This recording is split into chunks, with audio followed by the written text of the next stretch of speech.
Greetings again. Today I'm going to continue on with the conversation about consciousness in general. There's so much to touch upon about consciousness in general. So, traveling in the world is very much like exploring rooms in your own house. Consciousness is the one and only true frontier. Through disciplined training, one can travel to ancient times or anywhere in the universe. Even in an undisciplined manner, we do this with dreams occasionally. No matter how much we want to know, we must remember that the universe is infinitely wise, infinitely practical, and perfectly economical. The knowledge we are shown and gain is divinely measured. Whatever we are given is perfect for the task or goal at hand. Make your inner corrections with the tools you have at hand now. Going too far, too fast would have similar effects to what is termed a psychotic break. The infinite wisdom of universal consciousness ensures our awakening is gradual and precise, as it is our own vibration which determines this growth and remembrance of origin. Contemplate just a moment the vastness of space.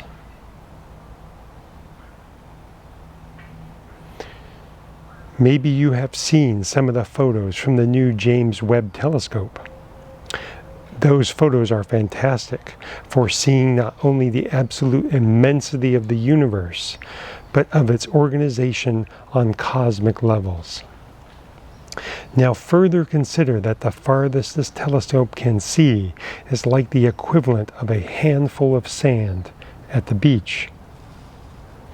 And understand that consciousness that governs all this also maintains mathematical perfect law over all this vast creation, every ounce of every bit of matter, all that is seen and all that is unseen, and it never stops expanding, ever.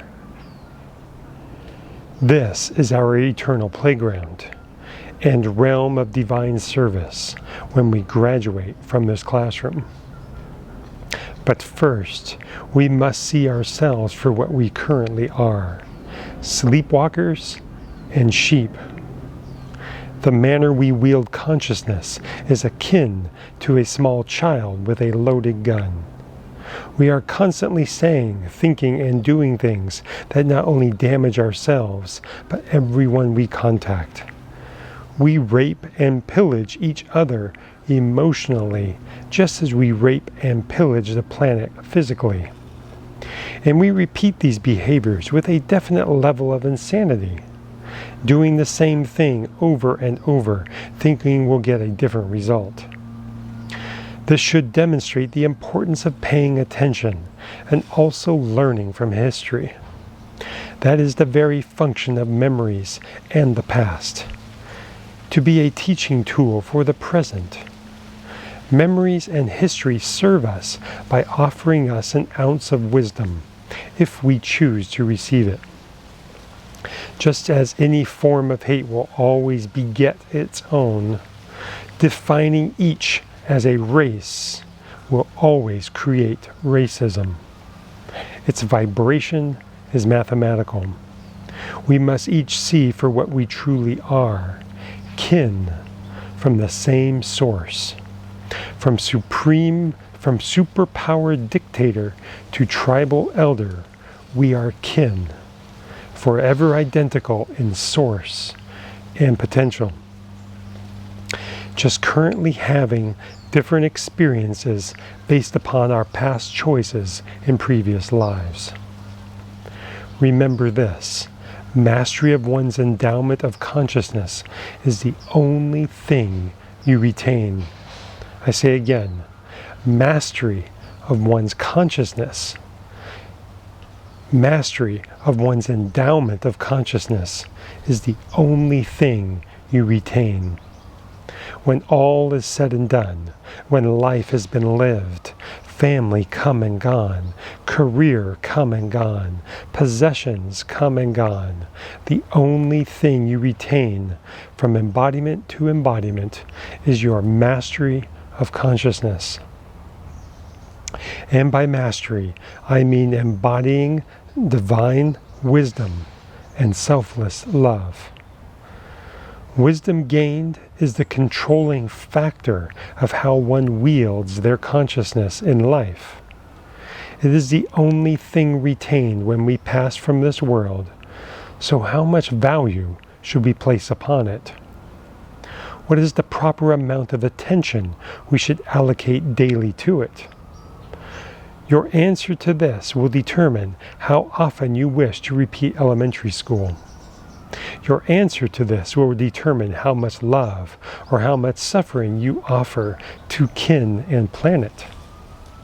Your answer to this will determine the length of time required before your divine inheritance is bequeathed upon you. Looking out upon life anywhere in the world can be a teaching tool and a learning moment. You don't necessarily have to directly experience things in order to learn from them. In fact, that is the path of the wise. Learn all the pitfalls by paying attention to life about you, so you don't have to fall into them yourself. It takes a lot less energy to stop and consider one's thoughts and responses than to act rashly and then have to deal with the vibration created and remedy all affected. Whomever came up with the concept of waiting 10 seconds before responding to people should be given an award. Actually, I'm sure they got one. 10 seconds is important because it is the minimal amount of time needed to take a breath and have a moment to connect to one's higher wisdom, which is really the only place we should be communicating from. I remember sitting with my benefactor in silence for very long periods of time before any question arose that needed an answer. I would pose the question to him, and he would nod and go very still. It could be minutes before a response was forthcoming, but when it did, the answer was perfect, powerful, and to a receptive heart, transforming. His divine self was given clearance to speak directly to mine, and the words spoken were often heard without and within simultaneously. Such is the purity of communication we are capable of. 6 weeks with him felt like lifetimes were lived through.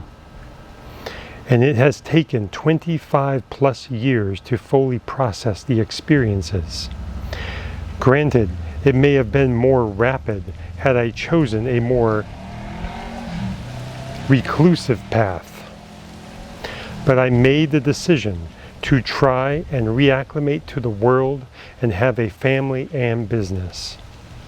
There actually was a moment of decision whether I would leave and forget everybody and everything I once knew or reintegrate with society. It was a decision of either continuing with a deeper level of training or plateauing and being of service in a different capacity. Right now feels like something in my life is coming into fruition, and at the same time the yearning to go deeper into the mystical realm is again calling ever stronger. So let us appreciate the magnitude of responsibility that is ours every second of every day. Our attention and use of consciousness is constantly freeing us or imprisoning us, constantly expanding love or perpetuating hate. There is no in-between, no gray area. Pay attention and choose wisely. Life is expectantly awaiting your return to the fold. Thank you.